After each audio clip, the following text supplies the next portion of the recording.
It is yet another Wednesday. You're welcome to Let's Talk About.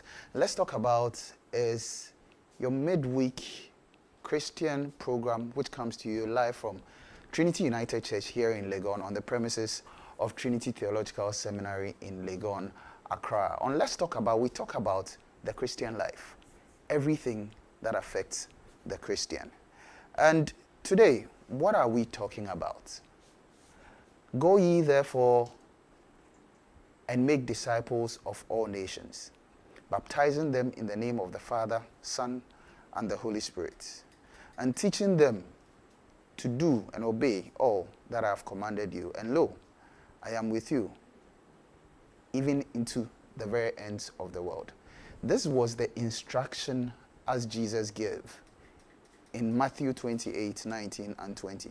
And this was a charge to all those who follow him to also make followers of him. And that's what we are talking about today. As we take on this charge as Christians, and for us here at Trinity United Church, this year we are talking about populating God's kingdom. And so as we go out there, we want to talk about some of the testimonies and the encounters, the experiences as we embark on this charge as Christians, the Great Commission. And today, to have this conversation, we have friends in the church who themselves have had the experience of being missionaries in their own small way. The church created the opportunity for some of us to travel out of the comfort of our Accra homes and to go to somewhere in the OT region, crossing lakes and rivers, to send the word to people who probably have not been reached yet. They went all the way to Jatochayo. And so I'll be introducing these friends of ours, and then we'll be having a conversation around their own experiences and what is therein for you, even as we get ourselves ready to reach out again. I have joining me this evening, to my immediate left, he's a member of the Youth Fellowship, a member of the Youth Choir as well. He happens to actually be an executive of the Youth Fellowship. He goes by the name Kelvin Hansen. Kelvin, you're welcome to Let's Talk About. Great. Also joining us is another member of the Youth Fellowship. He's also an executive of the Youth Fellowship. He goes by the name Reginald Akefimensa. Reggie, you're welcome. Thank you, sir. Beautiful. Also joining us is a gentleman with a very long, very nice name as well. Emmanuel Fifi Hughes Obresi. He's a member of the Youth Fellowship and also a member of the Youth Choir. Fifi, you're welcome. Thank you very much. Great. And you can also join the conversation. We want to hear from you. We want to hear your comments, your suggestions, your questions, and all contributions as you have as the conversation wears on. You can send them on our live stream on both Facebook and YouTube. And the channel is Trinity United Church, Legon. Alternatively, you can send us a WhatsApp message on 050-157-9996. That's 050-157-9996. Let me start from the one most distant from me. Obresi, as we all call you. I mean, you were in Jatochayo. Yes. Somewhere last year. Yes. That was around what time? In August. Yeah, August in of 2023. Yes. Was this your first time embarking on such a missionary endeavor, or this is something you had done before? This is actually it was my first time going on a mission. So it was a whole different experience altogether. I mean, what was the thought process you went through before deciding that you were going to go on this endeavor? So for me, I took inspiration from Matthew 28, verse 19, that we've been tasked to go out and preach. But for some reason back in school, I really didn't get the opportunity to join the team when they're going for size and other things. So when this opportunity came, I was like, hey, the chance is here, let me just grab it. So I didn't even think twice about it. And size here is student in what, church evangelism? Yes, exactly. Okay. And this is when you were in the university? No, I think I was doing my national service. You were doing your national service. Okay, I see. Interesting. So this was a new the first time you were doing something Exactly, like this. totally. Like, Were you, did you have doubts about your ability? Did you have any, I mean, things holding you back? I mean, what was the, what did you go through around that time? It was a whole lot. I mean, the expectations, the reception, what are you going to say? If somebody is sick, what are you going to do? All these thoughts were just there. But I think I was rather focused on doing what God wants me to do. So just take the step. So I was just trusting God to just use me any way He wants to. So I just took the step, and then it was a wonderful experience for me. Wow. Wow. Reggie, I mean, you've been the prayer secretary of the youth fellowship. Yeah, I'm still the prayer You're still the prayer secretary of the youth fellowship. You know, when it comes to missions and on campus, he was talking about size. Depending on which denomination you are with, they either be calling it size or missions. Or peace size. So there's P size, there's Gamsu size, and all of those ones. For you, going on this, most of the time, the prayer secretaries lead this kind of charge. Okay. Was it the first for you, or this is something you had done in the past? Okay, so as Fifi was saying, so back on UCC campus, all right, so I think for me, right from level 100, I started embarking on size, right from level 100. So at level 200, I went 300. I think it was 400 that we hosted national conference that UCC were not, or UC camps were not able to go on site. So it's something that I've done in the past. Okay. Yeah, so. But was it the same experience like the previous ones, or this one had something peculiar to it? I think this one was quite different. Okay, so back on UC campus, I was part of the crusading team. All right, so we had the community team and the crusading team. So what happens is that the community team will go first to the communities, do the evangelism, talk to people. Then we, the crusading team, will come, hold the crusade, do the deliverance, the prayer, and everything. So that was it with the size. So you guys were, and just for the benefit of our viewers, so the community teams, when the people are sent, the various locations, you have teams that stay in the communities. Yeah. But the crusade team moves from one community to the other. And you were with the crusading team. Those who were having a rendezvous. So always we are on the move. Like when you go to a community, after the crusade, after the deliverance and everything are done, we move to the next community. So we were not really sleeping. But for this experience was quite kind of different because one thing that changed, I was the leader of my team. Okay. I don't know how that thing happened, but I think an executive of that's their name. That's Graphics, all right. Okay. Back on UCC, we were on the same crusading team. So when he saw me, he said, "Nah, all the sites that you've been to, all the missions that you've been to, you can't just be just a member." So I led the team, and it was quite a wonderful experience. You leading people, make sure that you plan their day, and make sure that everyone leaves there like as they came or being transformed.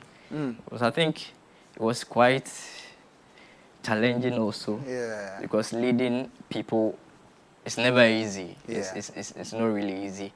Make sure that they pray on time. Because what I did was that I made sure that we prayed at dawn, okay, afternoon, then midnight. All right. So it was just back to back, back to back. And I had some of the members complaining, but as a leader, I had to just put my foot on the ground to make sure that... You were complaining or the prayers were too like many? it was too much. I see. But I encourage them to, because we are on mission, all right?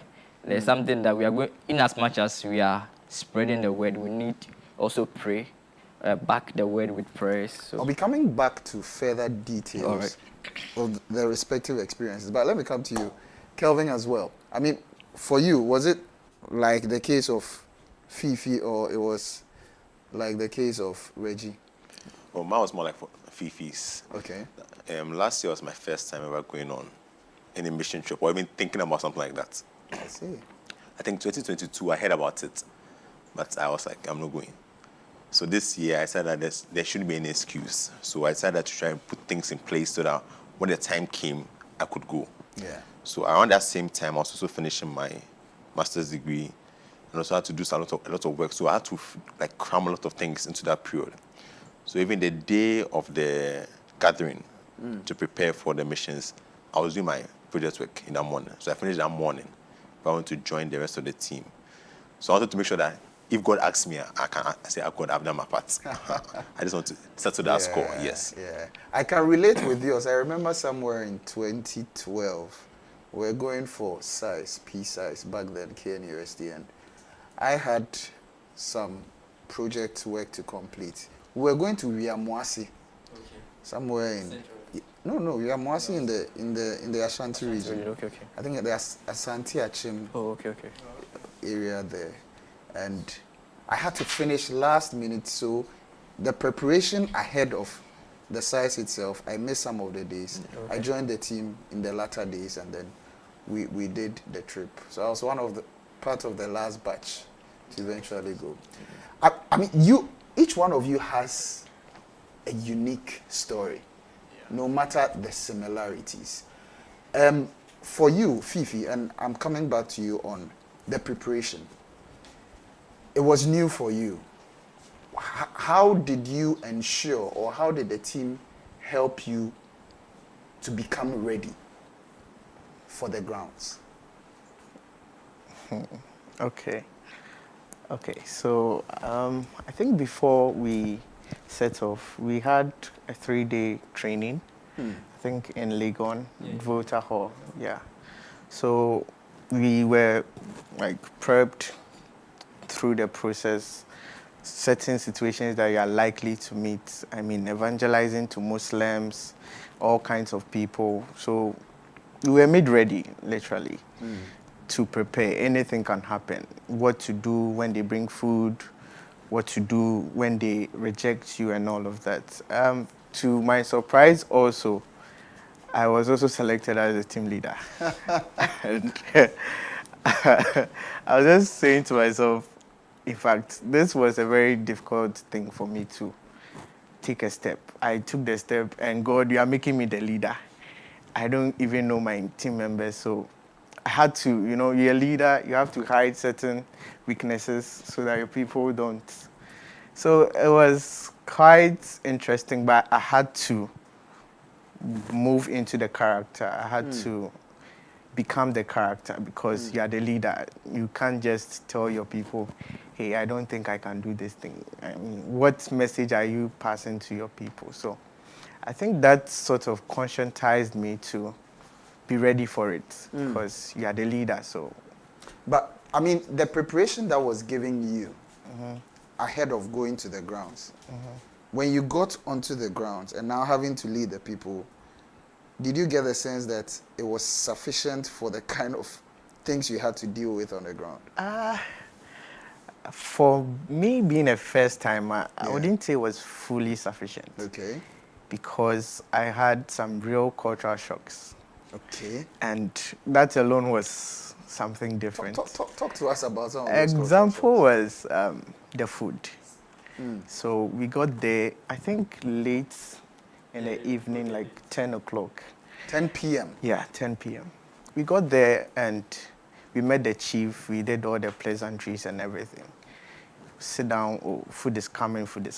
And then it was Baire Fufu. I was like... Baire Fufu? Exactly. You hadn't eaten some before? Okay. And the soup, not to be a bit picky, but I hadn't tasted it before. I think it's agushi mixed with, in fact, some nice things.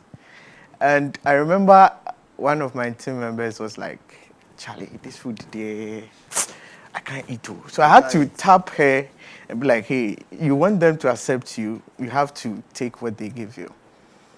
We were just there preparing manning ourselves to eat the food, and then they brought in water.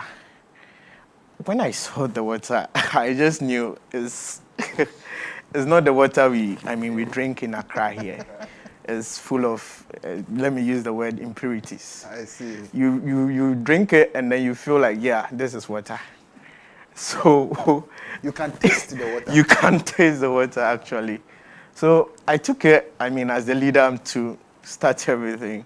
I took the water, I gave it to the lady, Bevelyn. She was like, Charlie, this for me, I can't drink. Oh. I was like, you have to, because it creates a picture to the people there, whether you be accepted or not. I heard this story that sometimes they test you with these things to see if you are, worthy of their reception. So we had to take it. The next day I had sore throat. So it was quite an interesting thing. Wow. That I had to prepare myself on the ground. So you had to build grit as you went along. Exactly. Whatever preparation ahead may have done some good work. Yeah. But wasn't necessarily sufficient to last you the entire time. So you did. It's- I mean, you probably wouldn't have been surprised by some of these things because you would have gone to grounds. We tend to call those tough grounds, you know. But for you, I mean, going into the space, leading a team, you were talking about some of your own challenges with the people, the kinds of routine that you had to be on, and how they took the routines, your prayer sessions. Did you have dawn broadcasts? Yeah, we did. And in our community, what happens was that the people usually go to the farm late and they come back like quite early in the morning. Okay. All right, so they do it overnight. All right, so our dawn broadcasting was not that effective, but our morning routines were really effective, like the house to house, like. So evangelism. what you're saying is, typically, the essence of dawn broadcast is, it's typically the time that people are at the latter part of their sleep. Yeah. And so you can catch them As they are waking up. as they are waking up. But during this period, they are now even coming. Yeah, they are not even coming from the farm. Okay. So you had to adjust. Yeah, we had to adjust. We needed to plan because we needed to have a solid plan. So I just sat with the team and said, okay, so this is the situation on the ground. Because our community, this is what happens. So what do we do? I said, okay, and so instead of the dawn broadcasting, why don't we make sure that the door-to-door evangelism is more effective in the morning and the evening? Okay. That's the time that you will get the people. Either they are preparing their breakfast or maybe their supper.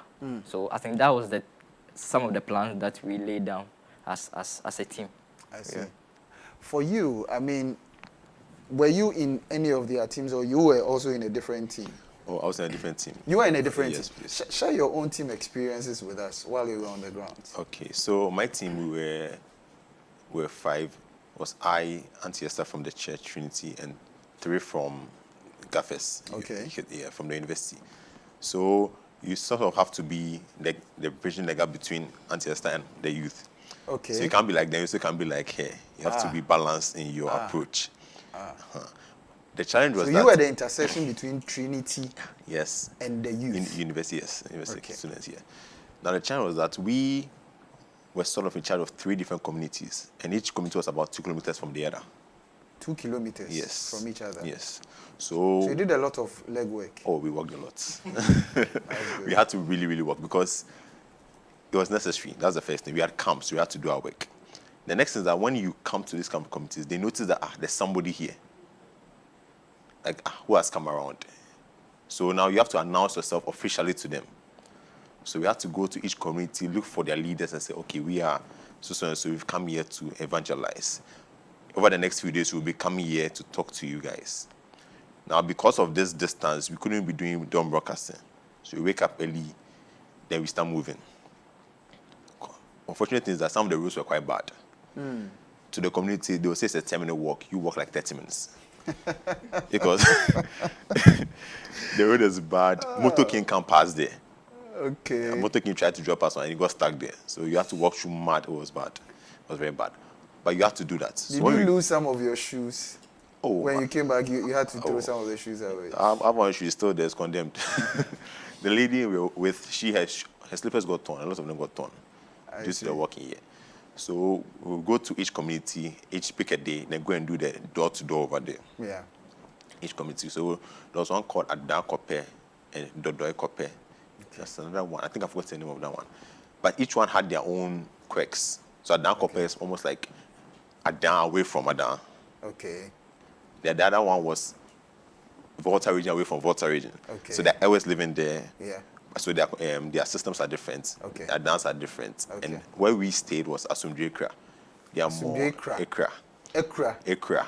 Okay. Yes. So the copper I'm learning is actually village as well. Village, yes. So the Ekra is just Another. which means the people there were a lot more account. Yes, a lot more account. Okay. Yes. So we go to each community and do door to door. There were quite a lot.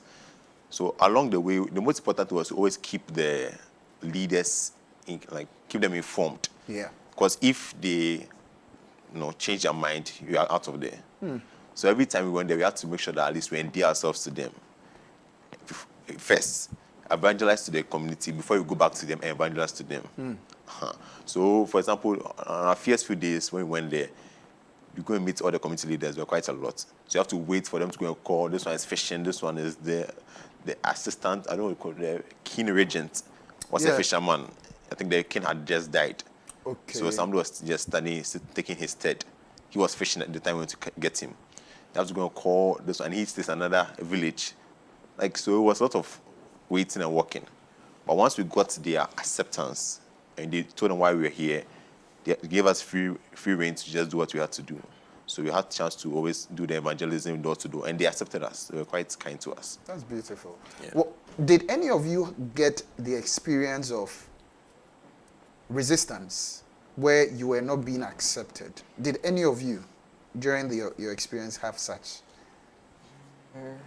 None of you had such. No. Oh, then you guys got well received. Yeah. That's great. But you could, because if you pay attention, let me talk about my team, right? Yeah. So I think when we visited my village, that's Biposo number 2, right? Biposo number 2. All right.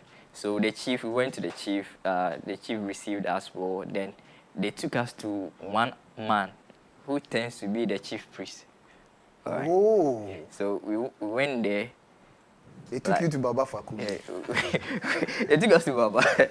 When we went there, we were just listening to the man as he was talking, and the man made certain gestures that I thought I was the only one who saw that, knowing that my team members they've already noticed what the man did.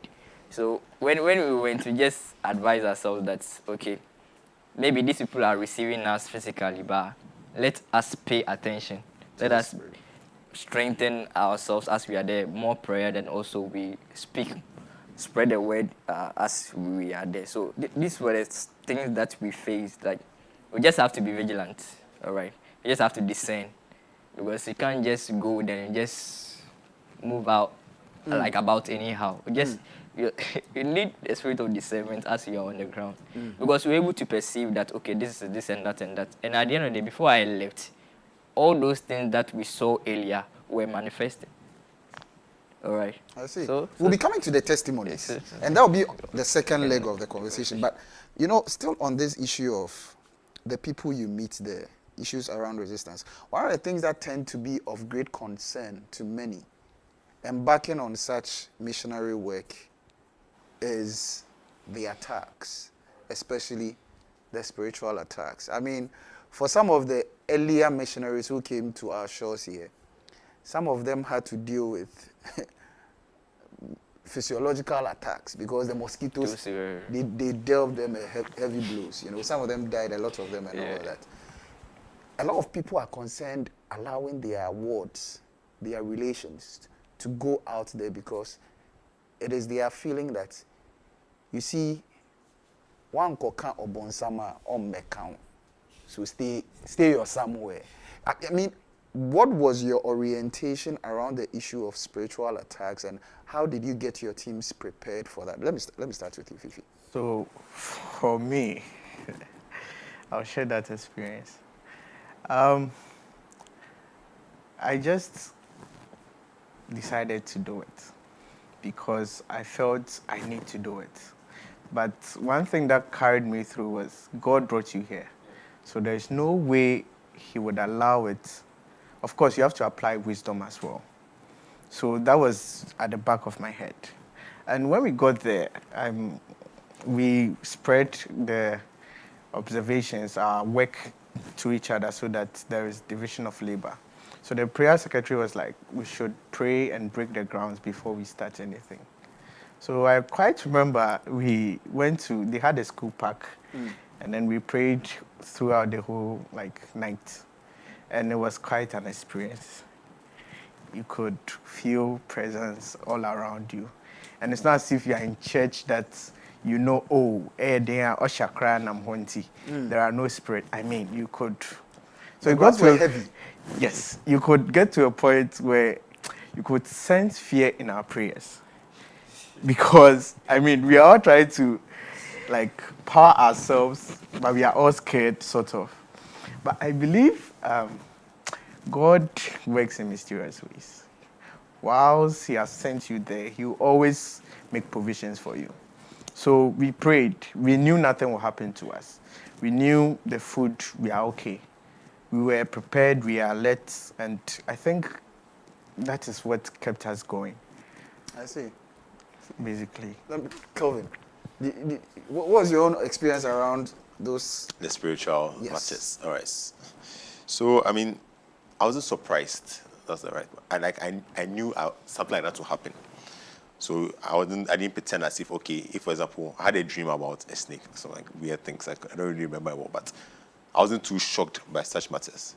So the whole idea was that if you know something will happen, what are you going to do to prepare yourself or to prevent it? The one thing you could do was pray. That's the only thing you can do. So in my team, midnight prayer or something we did, I think every day, every midnight, I'll wake them up or somebody wake us up and we pray. So we just prayed. Everybody every day. Were you the leader of your team? No, it was Antias was the leader. Yes. Okay. All right. So every day, somebody would take some time to pray, about an hour. It was very, very, very necessary. I think one time we went to pray on the street. We were praying, walking up and down, just moving up and down the street. And I started feeling like somebody's coming. So I turned my back and looked, and somebody was walking straight, through us, as if he hadn't noticed us. No, he was drunk.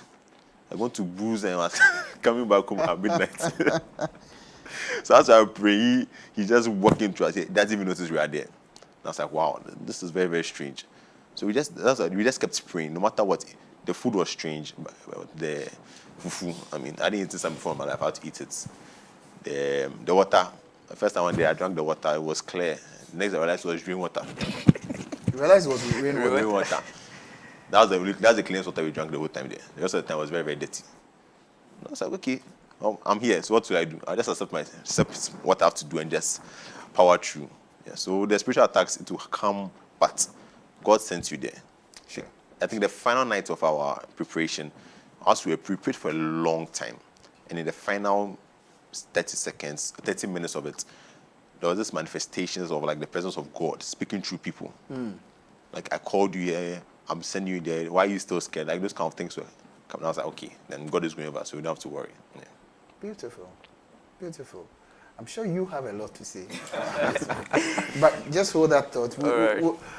If you're watching us this, let's talk about, and we are talking about the testimonies of we going on the embarkation that we have been charged with, going to all nations and making disciples of them, baptizing them in the name of the Father, the Son, and the Holy Spirit, and teaching them to do and obey all that Jesus has commanded us. And he giving us that further assurance that we should know that he is with us, even from now till the very end of the world. So we are talking about our own missions, going out to spread the word experiences. And we've been talking so far to Kelvin Hansen, Reginald Akefi Mensah, and Emmanuel Fifi Hughes Obresi, all of whom were present during our mission embarkation last year to Jatochayo, somewhere in the Oti region.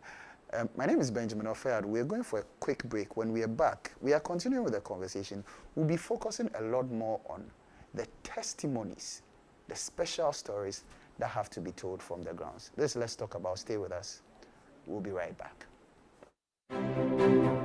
With the growing challenges of life in light of both global and domestic development, the Christian is faced with the difficult task of balancing survival within a secular system and at the same time living a Christian life that pleases their Maker. It is for this reason that we need to have frank conversations on the many issues of life through the Christian lens. So, we bring to you Let's Talk About. On Let's Talk About, we talk about health, career, dating, marriage, family, divorce, politics, finance, and all the issues of life that the Christian is confronted with on a daily basis. Join us this and every Wednesday on the YouTube and Facebook pages of Trinity United Church Legon, and let's talk about life as Christians. With the growing challenges of life in light of both global and domestic development, the Christian is faced with the difficult task of balancing survival within a secular system and at the same time living a Christian life that pleases their Maker. It is for this reason that we need to have frank conversations on the many issues of life through the Christian lens. So, we bring to you Let's Talk About. On Let's Talk About, we talk about health, career, dating, marriage, family, divorce, politics, finance, and all the issues of life that the Christian is confronted with on a daily basis. Join us this and every Wednesday on the YouTube and Facebook pages of Trinity United Church Legon, and let's talk about life as Christians.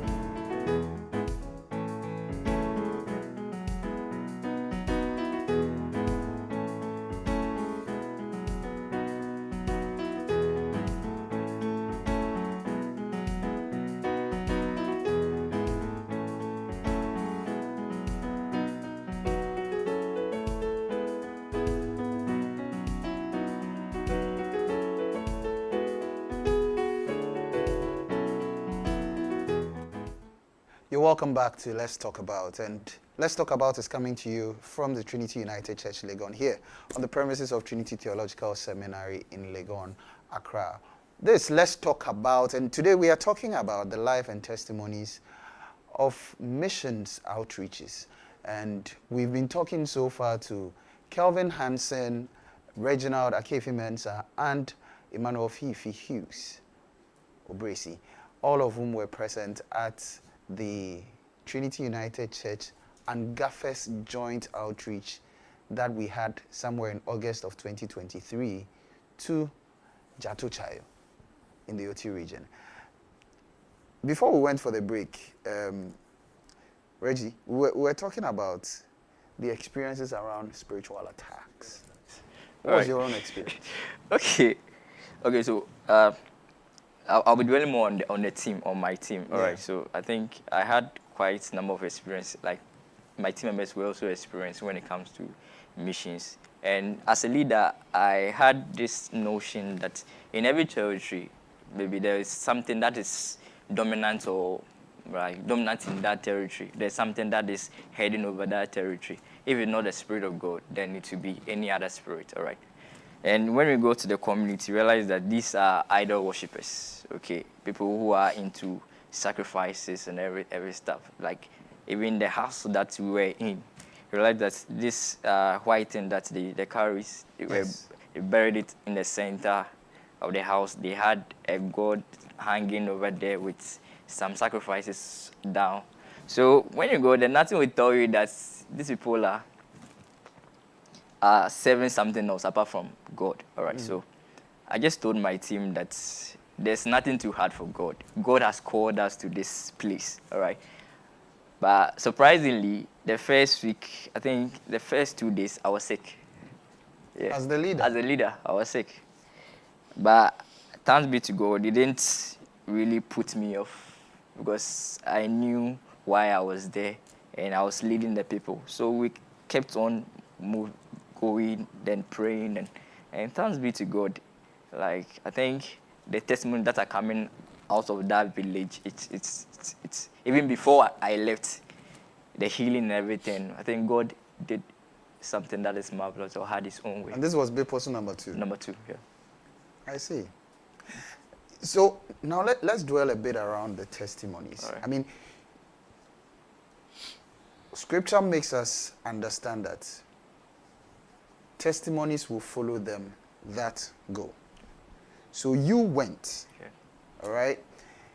From your sharing of the word, did it feel as though the grounds were ones which had been visited before? So maybe let's clear that one before we move on. For the various places that you went to, did it feel like these are places where some other people had gone ahead of you, and so at least the people had a sense of who Jesus Christ was, and then his relationship, I mean, in the Godhead, the Trinity and all of that? Was there a sense that the message had gone to them before, in your case? Yeah, for me, I think they had a church. I mean, 2 different churches. I think it was Pentecost and then one of this church. But they are accustomed to the church so much that they now mix it with, I mean, idolatry. Okay. So you ask them, who is Jesus Christ? They will tell you, oh, he's a God of the earth or something. So from your speech, you know they know something about God or Jesus, but their attention is somewhere else. So it was more of, now Jesus, you know Jesus, yeah, but it's not who you think he is. He's actually this rather than this.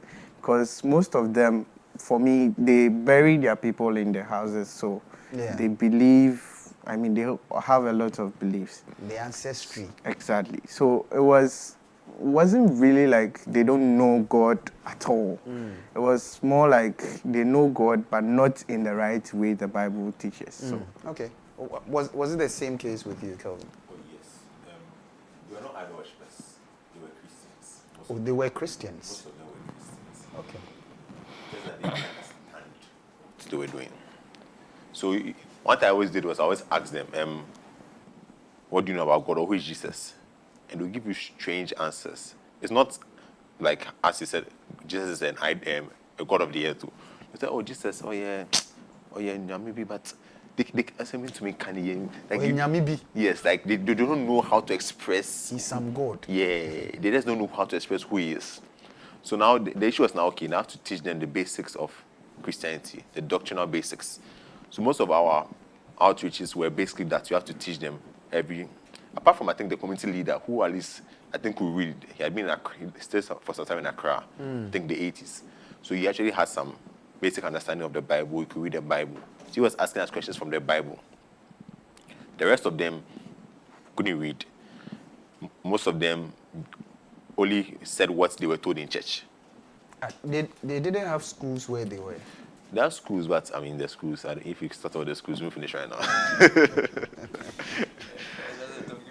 The schools, oh my God. That's the true. schools, I mean, Jesus. Imagine a block that's divided into 2, 4. Why are you bringing kg. the Lord into this? But they need his help. I see. For 2 blocks, a block divided into 2, from KG to class 6. That's the school. So you're not learning anything properly. Because there's noise all across. There's no all across, and only 2 teachers. Handling KG to what? Class 6. That's powerful. Yes, That's very, really very powerful. Yes. Really powerful. Yes. And in your case, I mean, where you went, were they Christians already? Yeah. Okay, so what we learned was that these people drifted from a point to a certain point as they were now. Right? I think we learned that the chief, that was their father. Apparently, the community is made up of the same family. They are descendants, all right? So they said their former chief who died, all right, had them go through like this Christian thing, like they had a church, they had a pastor coming there to preach to them and everything. I think an issue came up and like he died, so these people drifted. So now I realize that even those who call themselves Christians back their Christian life with the idol worshiping. All right. And that's because they were lacking pastoring. Yeah. And one thing I realized that even the pastor who comes to, they had a shed that I believe that they use as for their church services. All right. But the pastor comes once in 2 months or so. So these people really lacked the word. Yeah, they really lacked the word or an understanding of the word. So as I was saying, these people are Christians, all right, but they also worship idols, all right. And one thing that one man said, and it wasn't only him, other people also made that statement, was that they were Christians, they were worshiping God, all right, but some issue came up, all right. Then they didn't get any solution, all right. Apparently, they were looking for solution. They didn't get it from Christianity. They didn't get it from Christianity, so they they got it from the other side. So why don't they still follow where they got the solution? From. And it was quite disturbing. So we needed to sit him down, teach him. Then. And about that, getting solutions. Yeah. You know, again, Scripture talks about the testimonies following. Yeah. So miracles and all of that. Did you have those kind of experiences while you were there? Were there any miracles that God worked through the team that was on the ground while you guys were on the ground? Let me start with you. Yeah. Thanks be to God. Thanks be to God. I really thank God for what He did, right? It really made the people know that following Christ is not something that you will lose from, all right? When you follow Christ diligently, definitely He will come through for you in times of the said, as you go through the waters, the fire, He will be with you. And the first testimony that we had was that during our door-to-door evangelism, we went to one man. Like, we knocked on the door several times. Then apparently, so there was someone there. So we were even returning. Then we heard the door open. This man was sick. He was shivering here and there. Then I don't know what prompted me. So I was moved as Christ. Christ was always moved with compassion. Yeah. Yeah. So I was moved. Then I asked the man to stretch forth his hand. I asked him, so can I pray for him? And he said yes. Then I prayed for him. And thanks be to God, the next day the man was walking about like. So he got well. He got well. Like the team were happy that God has started something really huge with us on that ground. And this man was like the woman at the wall, all right? Yeah. This man began to speak to people about us because he has experienced something that is greater and powerful. Yeah, so he started talking to people that we are here, like this and this and that and that. So I think it was one day that a little girl and a little boy, they were sick. They were sick. Then I think during the church service, the man brought the children there. Then we prayed for them. And thanks be to God, they got well. And wow. This man was really, really, really, really was happy to really see us or have us in that village. And there was one boy that was really sick that they came to call us again. We prayed for him, and thanks be to God, he was well again. Wow. Then there was one woman that when we went there, the woman had swollen arms and everything. The woman was sick. So it was through our door-to-door evangelism that we went to this woman. Then we prayed for him. We continued to pray for him. And before I left, the woman was going to the farm fetching water.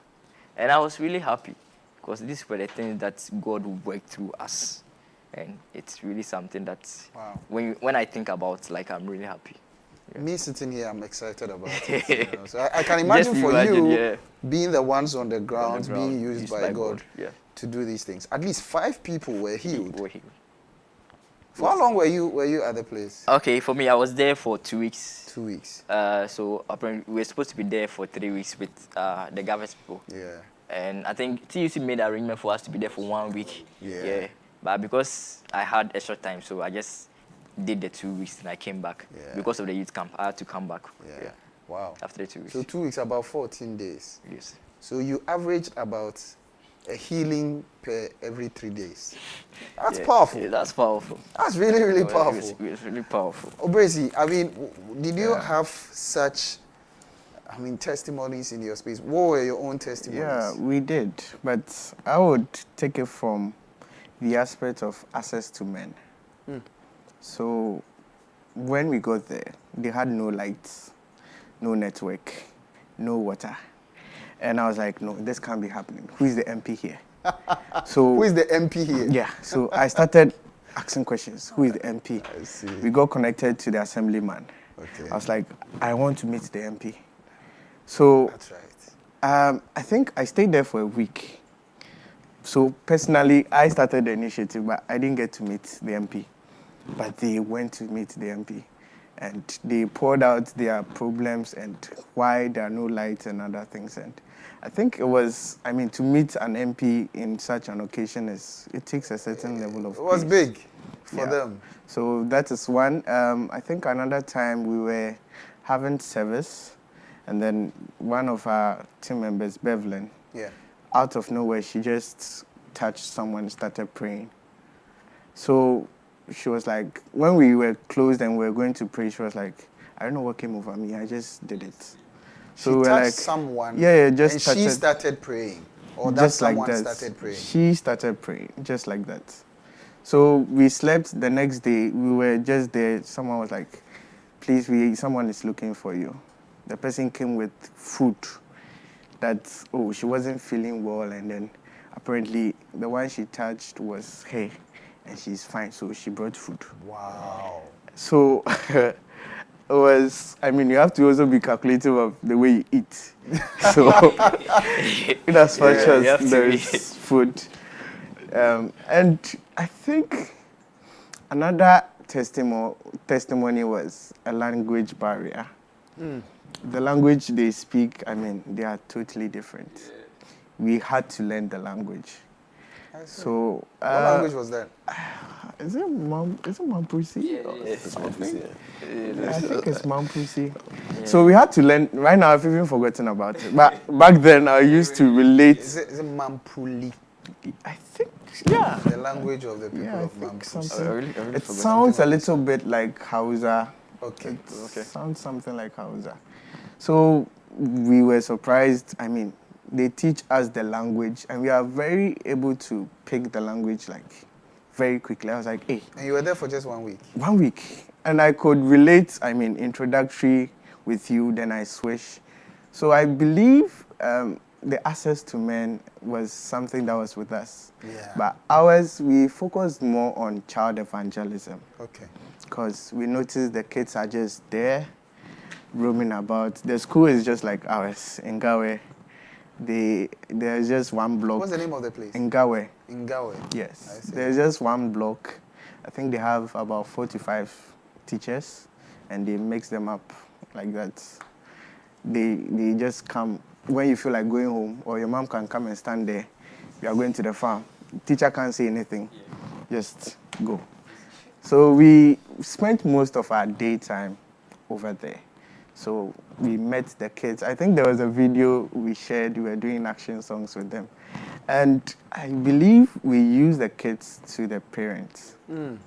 Because when I left, I heard they had what's it called? A meeting, a conference. Okay. A crusade, that's the word. Okay. And then it was marvelous because they came. I wasn't there, I had to come back, but I felt God was with us. Emmanuel, yes. That's beautiful. That's really awesome. You have more to let me come to Kelvin. All right. So on our side, I think it was more. You were at the Coppers and then the Accra. Yes, I was at the villages. Yes. Okay. So on our side, it was more of education-wise. Okay. Yes. But before I start with one word, which was a guy, one of the, I think the chairman of one of the villages. I think when we finished speaking to the chief and he had done the translation and all those things, we were leaving, but I think my team went ahead of me and I was behind. And the guy rushed to me and held me and kept speaking. I think he was speaking tree, but I didn't understand what he was saying. Like, he was speaking so fast, I didn't get what he was saying. But when I was leaving, it's like, the Spirit of God told me what he was trying to say. Apparently, he's a Christian, but he needed, I think, money or something. So he went to do some juju for his farm. He pointed to something, he pointed to a piece of land that was growing. So that's why he was saying that he had done that. But I think he wanted to change. So I think, so I told him that, oh no, we will come back. Next time we saw him, he was sick. Yeah. So what I think happened is that he had probably renounced what he had done. And then he was under attack now. So when I came back, Ancestor spoke to him and prayed for him. And I think he got better. He got far better. Yes, because he had basically said no to whatever strategy he had used ahead. So there was conviction. Conviction, yes. There was on his conviction heart. of evil, and then a certain Repentance. drive to repentance. Yes. So he changed by God's grace, yes. But on the education problem, so because we're in 3 different villages, there were 2 schools. Yeah. Now, where we were staying, some of their children had reached SHS. I think there were maybe about 15 children or more, and only 2 or 3 had taken their education seriously. So one of them, the oldest one, has to walk quite a long distance and cross the river to go to SHS. I think the second one has to do the same. The rest of them didn't really care about education. They didn't care. And their parents didn't push them. If you want to go, you go. If you don't want to go, you don't go. But over time, as we were there, we had to start teaching them. And I saw that we started realizing that there was a more interest in education for them. Because now they understood what they were learning. So they started having a change of heart. So every evening they would come with their homework. Wow. Just like so that we could teach them. Most of the university students were teaching them more because it was closer to it was more recent for them. So they would teach them. And they would go to the schools and the Adankope and go and teach the children there too. So recently I heard from one of the teachers who was there. And he said he had stopped teaching there. Asked why. He said now he has got to further his education. Oh, nice. So by God's grace, the door had opened for him to go and further his education. Another one too was texting, I think, one of the teammates earlier, and she told me that he too has now received another opportunity to go to school somewhere else. So now the education doors are now open to them because they were the ones who took it more seriously. Yeah. But if they were still there was no way they would have competed by their own strength to go to even BEC. Because only 2 teachers for 6 classrooms. Wow. The grace of God has now helped them further their education. So by God's grace, they'll go much further. Wow. Yeah. Wow. These are some very, very serious testimonies. And, I mean, we have some comments coming through. Mr. Isaac Newton Mensah comes through and says, God bless you, soldiers of Christ. And that's really big. And he's been leading this evangelism embarkation. He's pretty much the boss at Gaffers, and he's a member of the church and been working with the team here. Also, Daniel Kuchuati comes through and says, I was also part of the team that embarked on the mission last year. I must say it was a wonderful experience, and I encourage many to be part of this year's mission when the date is put out. You know, miracles will follow them that believe. And you guys went out there based on your faith. You allowed yourselves to be used. And these people are all the better for it. I don't know the extent to which you have kept in touch with them. I mean, I'm hearing Kelvin, for instance, talk about how some of them reaching out to him, let him know that they've got some improvements in their lives and what is happening on the grounds, aside from the other miracles, especially of healing, that were recorded on the grounds. For you, the people, the missionaries yourselves, did you have any testimonies while on the ground or even after you had left? How has this shaped your own outlook to life, to Christianity, the call to go out there and to make disciples? Fifi. So that's a lot because mine started on the field. When we got there are no network. Yeah. No lights. So you are not connected to social media. If you could speak up a little bit. You are not connected to social media, this internet, phone. So this addiction, so you had the time to reflect on yourself. So the times that we were not out, I'll just go and stand by the roadside, just look up in the sky and be wondering, so what am I doing with my life?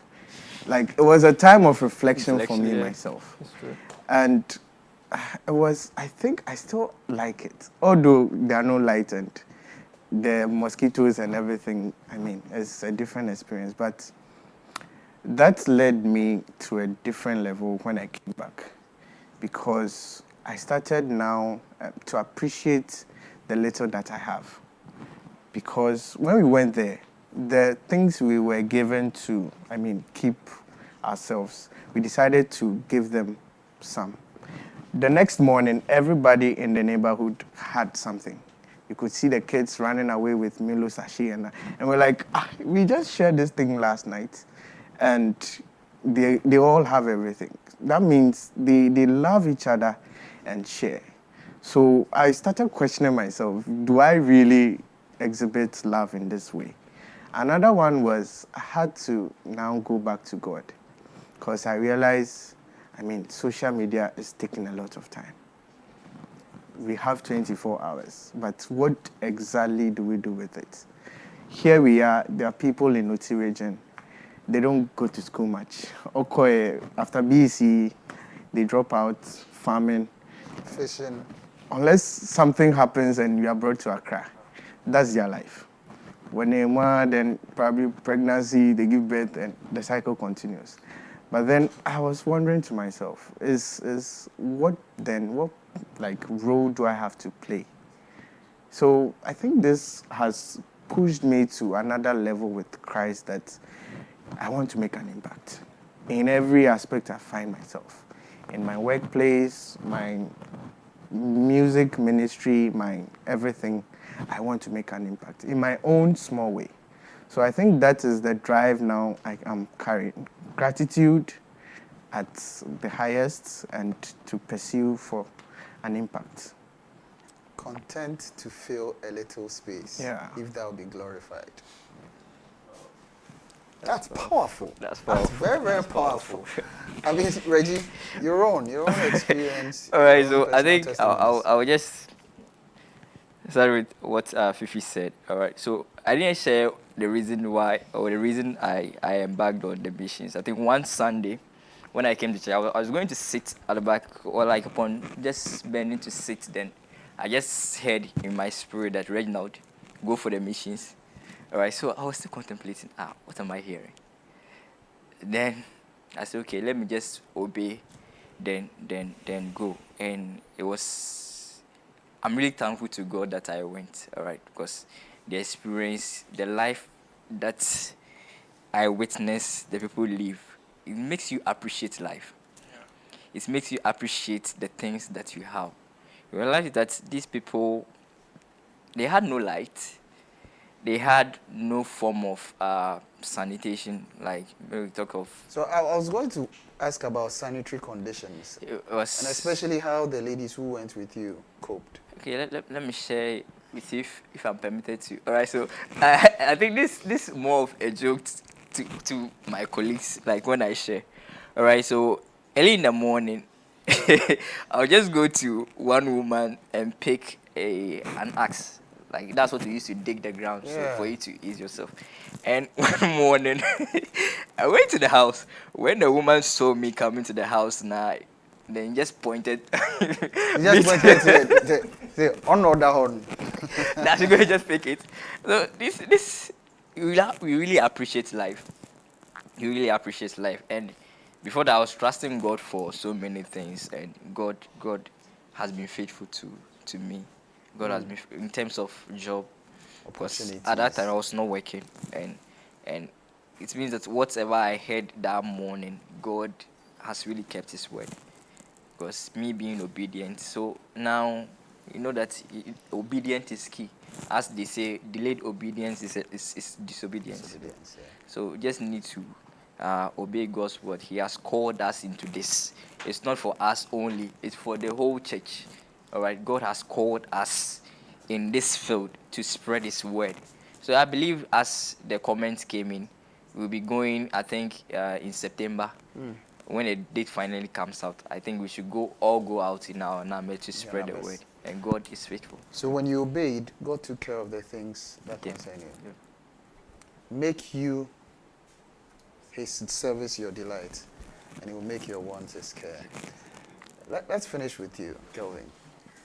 So I agree so much with Reginald, especially about obedience. So the reason why I didn't go in 2022, my excuse was school. Yes. 2023, I started to eliminate school as an excuse to go for this. And because of this obedience, I did quite well. When the results came out, was quite excellent. And I know it's not because I did well, because I know I didn't do very well on my project work. But it was a very good grade, far above most of my colleagues had. And that's because of God's grace. Now, to meet the people, to cross the river, to go there, that's my first time. I think that's my first time ever been on a river. You've never been on a river before? I don't think so. You too? Yes. That's my first How about time. you? I have been on a river. Yeah. That's my first time. I see. Congratulations. Oh, thank you. The interesting thing was that I also gained a different kind of faith in God. When you think about these things, fear is always what will always try to grip you. Yeah. But I was almost never scared of anything there. I was never worried. The food was some way, but you eat it. I just never really thought that anything to happen to me. The water was terrible, but you drink it. I never thought anything to happen to me. Like, I just had this calm confidence that everything will be fine. When I came back later on, I eventually got sick. Yeah. Quite badly during that period, yes. And I was admitted for a while. But I got admitted this evening. By the next day afternoon, I was up and I was out. That was the work of God. That was just the grace of God. Yeah. So it's like God is trying to let you know that sometimes to serve Him or to work for Him, there are prices you pay. It's not a free lunch. But He's telling you that He's also there for you. So my lesson was that God is always there for us, no matter what He tells us to do. It's going to be difficult. Every calling or every prophecy, every word that God gives you to do, it's not supposed to be easy. That's why it's not for everybody. But if you're going to do it, you have to trust He's going to be there with you. And even if you get thrown into a lion's den, He's going to be there with you and you will come out with a testimony. Because it is in God's best interest that you testify. If you don't testify, it goes against His reputation. So to all those who are thinking about it, do it. If you know God has called you to do it, I'll tell them to do it. I don't expect to be in a 5-star hotel or things to go easy. No, don't expect anything like that. But expect that you have an experience that will change your life totally. And I'm grateful to God I actually did. Wow. Maybe briefly. Let me share this. Let me share this. I think you as a person, like, you have the potential to be a blessing to many. All right. Why am I saying this? Okay, before I was leaving the community, I think I was supposed to leave there on Saturday. All right.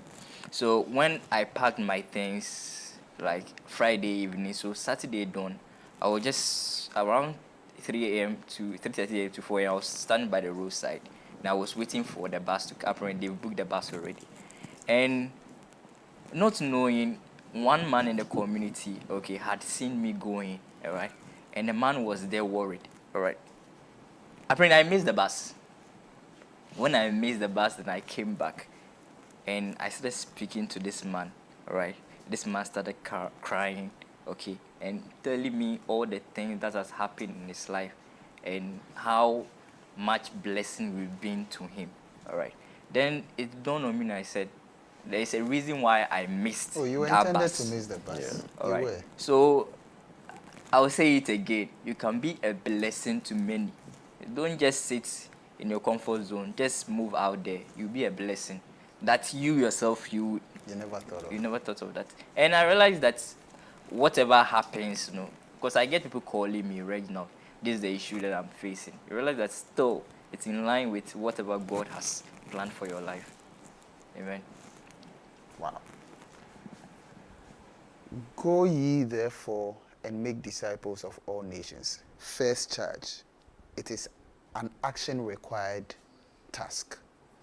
Go and make disciples of all nations. 2, baptize them in the name of the Father, Son, and Holy Spirit. You know that the power with which you are working is of God. Have that clarity in your mind. And that's the power with which you are going to do this. And you are also required to teach them all that we have been commanded. The word is very important in all of this. You cannot give that which you do not have. So it's important to be ready to commit to the word. And behold, lo, as other renditions will call it, say it, I am with you throughout this period till the uttermost ends of the world. The assurance that if we go, he's there to provide. He's going to be with us at any point in time. No harm shall befall us. And even we shall trample upon scorpions and no harm will befall us.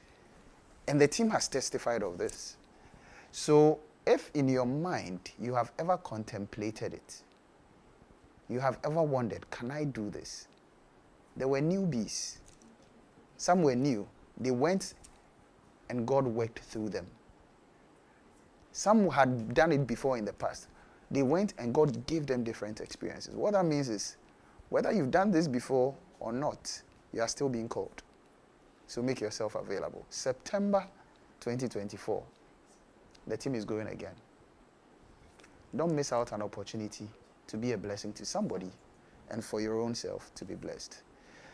This has been Let's Talk About. We've been talking about the life and the testimonies of missions outreach.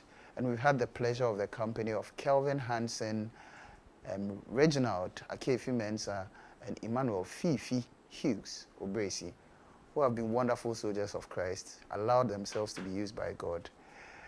And God is still using people. Make yourself available as well. My name is Benjamin Ofeado. I've been your host. Do have yourselves a good night, and let's make a date, same time next week. Bye-bye.